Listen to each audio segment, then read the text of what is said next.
Perché oggi sono qui con questa sella? Perché la località di cui vi voglio parlare è interessata al mondo del cavallo.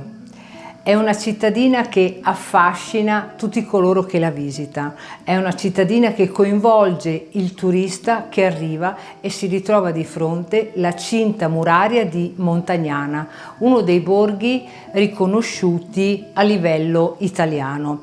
È una cittadina che trova il suo emblema nella cinta muraria che è stata costruita già dal 300 per rendere la città inattaccabile. Attualmente la cittadina di Montagnana però è ricordata per una manifestazione che si svolge la prima domenica di settembre. Nel Vallo, lo spazio circostante le mura, si svolge ogni anno il Palio dei 10 comuni, che vede coinvolti tantissimi comuni della Bassa Padovana che si organizzano e portano i loro colori, i loro figuranti, le loro bandiere in un corteo storico organizzato nella cittadina di Montagnana.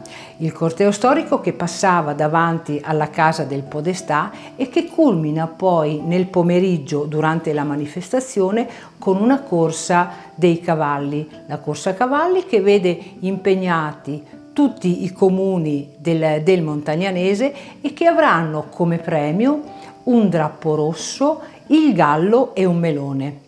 La cittadina di Montagnana quindi vale la pena essere visitata e ricordata non solamente durante tutto il tempo dell'anno, ma la prima domenica di settembre per questa particolare manifestazione.